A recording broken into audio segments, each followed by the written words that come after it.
So I'm going to start with construction materials. This is chapter 11 of your textbook. Let's see how this goes, and I'm looking forward to getting your feedback on how this format works because I think it could be really helpful for us in order to squeeze in all of the content we need to get through for the end of the semester. So, construction materials, let's start here. All right, so we have wood. So, our basic construction material for stagecraft for scenery is going to be wood. That wood is the material which comes from a tree, right? It can be processed into a couple of different formats. Lumber is basically your stick format, your sticks of wood, which are just cut down directly from a tree. So that lumber is any wood from a tree that has been cut into a specific dimensional size for use in construction. Um, Wood can then be processed in other ways to create other kinds of sheet materials, particularly. And then there are also formats which allow wood to be reprocessed and remanufactured into like a manufactured wood product, which is something that we're not going to be using as much, but is very useful in the construction industry for certain applications. For the purposes of our class, we'll be talking about lumber and sheet goods. Lumber is wood from a tree that has been cut to a specific dimensional size for use in construction, okay? So the wood straight out of the tree is not going to come in a particular dimension. We need, in order to have uniform building standards, nationally and internationally, we need lumber which is cut to specific dimensions. That process is called milling. And so lumber is milled to specific sizes, specific dimensional sizes for use in construction. Okay, so now let's talk about different types of wood that can be converted into lumber for building. So lumber is either hardwood or softwood. The definitions of hardwood and softwood are not entirely synonymous with their exact purpose or with their physical properties, although they are generally synonymous with the physical properties of the woods. So, in general, a hardwood is more dense than a softwood, which is why it's called a hardwood. But it's actually defined by the type of tree. So it's the type of tree with a big leaf, as opposed to softwoods, which are the type of tree with needles. There are softwoods, which are more dense than hardwoods, and then there are hardwoods, which are less dense, that are softer than softwoods. But the general categories are divided by the hardwood materials, which on the whole are a harder, a more dense type of wood, like oak or cherry or maple. Those are some examples. There are more. You can look up mahogany, right?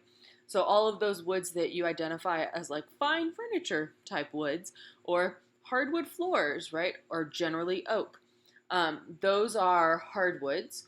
We don't use those very much in theatrical scenery because they are more expensive and less easy to manipulate than softwoods. And softwoods are generally less dense than your hardwoods. They come from trees with needles like pine or fir or spruce, and those are the most common board type used in construction, and they're also the type of boards that we use for theatrical construction. Typically, like pine, like white pine, is our common ubiquitous wood type. So, lumber itself is not referred to by the actual size of the stick, okay? This is a tricky situation. So, we call lumber like 1x3, 2x4. That's the nominal size. It's not the actual dimension of the board. The nominal dimension is based on what the wood would have been. The wood would have been prior to milling. So rough cut wood comes out of the tree, over here, tree, right? That cross section of a tree. It will come out in sizes like 2 inches by 4 inches, right? Those will then be planed down into the standard 2x4 that you buy at Home Depot or from a lumber manufacturer. So those planed down pieces of lumber are in actuality 1.5 inches by 3.5 inches instead of 2 inches by 4 inches. And so as we start working with materials, we call it one thing, its actual dimensions are a slightly different number. So there's a nice chart here for dimensional lumber. This is your conversion chart. I've highlighted the ones we're most likely to run into. So 1x3 is typically the type of wood we'll be using to frame a flat, a Hollywood flat or a soft covered flat. 1x6 we might encounter in certain instances. 2x2, 2x4, 2x6 are all standard materials for platforming, especially 2x4 would be your standard platform frame material. 4x4 is the heavier square wood that you would use as like deck legs out in the world. So if you're building a porch, the legs for that porch would be 4x4. We will occasionally use those theatrically. We're also going to be using other non-wood materials for some of those purposes. So sometimes we'll be using steel instead of wood. This section is going to be primarily about wood materials because that's what we will focus on in this class because we are learning basic shop use, and that will be by wood material. So we have different flaws that you encounter in said lumber, okay? So not all boards come out perfectly straight along the grain, and also not twisted, right? So if you look over here at the cupping segment of this slide, anytime your board bends across the grain, it's going to expand more on one side than the other, and that allows the whole thing to sort of bend along the grain, but making a little bit of a cup situation there in the center of the board. That would be called cupped. Most of our boards are not, in fact, wide enough to demonstrate this effect, this flaw particularly effectively. If you're using 1x3, it's generally not a wide enough board that you're going to see a dramatic cupping effect on any given piece of it, just because there's not enough surface to pull that off. Bowing, we will see a lot. So if your board going along the grain is bending, right, to the left or to the right, if you're not able to look straight down the board and it be true, then that's bowing. And then the last one is warping, which is a board that's twisting as it goes down the grain, as described in our book, Twisting Like a Twizzler. So that is our third major flaw. The other surface flaws that you'll see are knots, right? So in general, better quality board would have fewer or tighter knots. A lesser quality board might have a loose knot, and at that loose knot point, the knot itself can fall out. The knots are places where branches came off of the tree, and so that's something that is a flaw in lumber because that'll give you a weak point in the overall board. So your lumber grades are the quality guide to the type of lumber that you're purchasing. So the higher the grade, the more expensive the lumber, the better quality it is. So number 1 lumber would be the best grain lumber. It has the fewest flaws and very small or tight knots. Number 2 is good quality lumber suitable for building. This is the majority of lumber stock that you'll find in Home Depot or a lumber yard that'll be used for standard construction purposes. 3 is a rougher quality lumber. It's fine for utility, but it's not super pretty, and it might not be true, right? So it might not be straight. It might be bowed or cupped or warped in some way. It also might contain loose knots. But if you're desperate, or if you're building a set that only is going to last for a week, and it doesn't matter as much, that is less expensive wood material that you can use. It just is not ideal. If you want something to hold up better, you're going to go for higher quality lumber.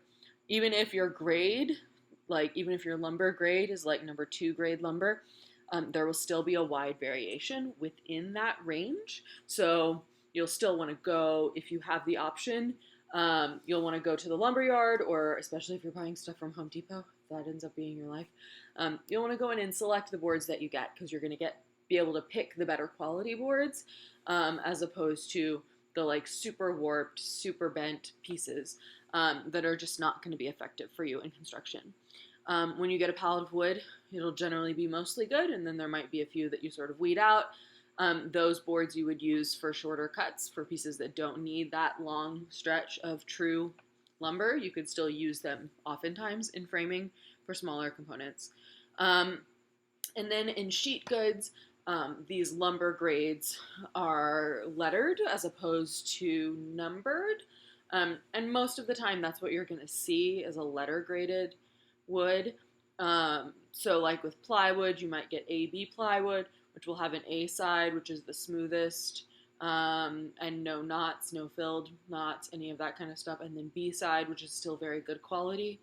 Or you could get something like CDX, which is very rough plywood that's suitable for like an underlayment, but not actually the surface of a platform. It's not cabinet grade. So cabinet grade wood is of a finish quality, whereas something like CDX plywood is fine for structural support, but it's not going to have a nice finishable surface for you. So let's talk a little bit about sheet goods. Here we go. So our first type of sheet goods, the one that we think of initially, is going to be plywood.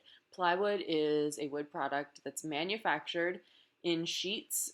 Generally they're 4 feet by 8 feet by some thickness. So 1/2 inch plywood is 4 feet by 8 feet by 1/2 inch thick. 1/4 inch plywood would be 4 feet by 8 feet by 1/4 inch thick. There's 3/4 inch plywood, 1 inch plywood.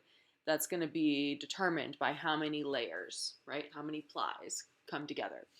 So each of those plies is glued together. So it's like a veneer of wood, a layer of glue, a veneer of wood, a layer of glue. Those plies are alternating in the direction of the grain, and this makes this a stronger material many times because standard wood, regular lumber, is going to be very strong along the grain. And it's going to be weaker and more prone to splitting across the grain, which makes sense when you think about it. So, because trees go up and not sideways, right? They draw the strength is in the vertical of the tree, and is similarly in the long grain of the wood. So when we make plywood as a building material, we're taking the strong direction and we're alternating that. So yeah, this way and then that way and then this way and then that way, and that then will create a very strong sheet of plywood, which is strong in both directions because the grain is running crossways to each other. That grade, right? So we talked real quick about grades like A, B, C, D. So your grade is referring to each side of the plywood, so each surface layer. So if you have like BC plywood, the B side is the prettier side, the C side is the less pretty side. You might have like AC plywood with one really nice side that you would want to use as the finish side versus a C plywood, which will be rough or have loose knots or something like that on the bottom. The cross section of the plywood is where you're going to see the layers of perpendicular wood with glue in between. So when you're cutting plywood, you'll be able to see on the edge the stack of layers that made up that plywood. More sheet goods. Luan is also a plywood material because it is a veneer, a thin veneer of mahogany, actually. That creates a very, very smooth finish surface. In between, and then on the bottom will be another thin veneer of mahogany, and in between those two would be, it's almost like a compressed sawdust situation.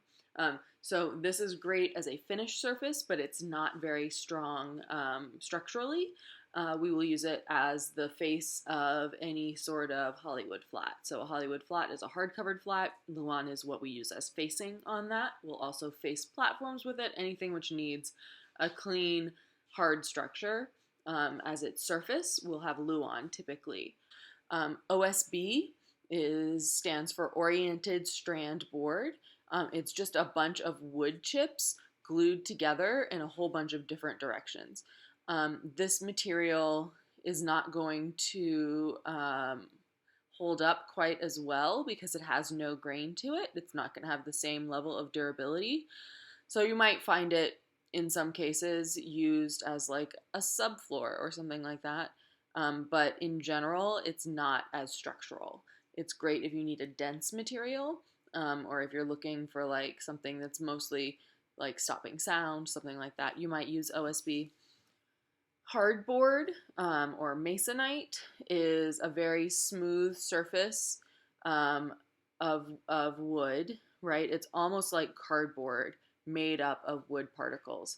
So it's like a super dense cardboard. It's not super durable in terms of like bending it, so it's easy to accidentally bend or break it. But it is great for something like the floor. A theater floor is often laid out on sheets of Masonite. They're pretty heavy but relatively inexpensive, so we can make a whole separate floor that would go in on top of an existing floor, so that you could like paint it in the shop and then load it into a theater. Or you'll see stage floors will often have a Masonite layer as the top layer because it's easily replaceable as well. It doesn't respond to compression the way that other kinds of wood would because it's already so compressed. So like if you have heavy things rolling across it, they're not going to damage the material. So that's a good use of Masonite. It's also super smooth, which is lovely. Plastics, a few plastics that we use a lot. So we have expanded polystyrene. So this is like when you say the word styrofoam, this is what you think of. It's that kind of foam that you're going to find when you get a disposable cooler or a styrofoam cup. Any of those things that we've all been told is terrible for the environment. Sorry, the dog is digging a hole in his chair over there. So the weird sound you hear is my dog digging in his chair. So this expanded polystyrene foam will break apart as you carve it into the little tiny balls that you can see in the cross section of it, which is not ideal because those little tiny balls of styrofoam, as I'm sure you've experienced in your life, will then like static cling to everything and be very difficult to get rid of. So that's foams in general when you're working with them, but that's one of the kind of annoying things about the way that that particular kind of foam behaves. The other option is actual styrofoam, which is extruded polystyrene. This is what was actually marketed as styrofoam initially, and it has a smoother texture, so it doesn't break into the little balls when it's curved. It's usually going to be pink or blue. In the construction industry, this is used as an insulation. In the theater industry, this is used to carve surfaces, etc. And then plastics, one more, is going to be acrylic, which would be your plexiglass. So it's any sort of solid plastic that can be found in like a clear or a frosted or a milk plex, which means it's got white in it, or a black shiny plexi. There are a bunch of different finishes available, a bunch of different colors available, but typically when we talk about plexi, we're talking about a clear acrylic sheet that we can use in place of a glass window on stage so that we're not in danger of breaking glass all over everything.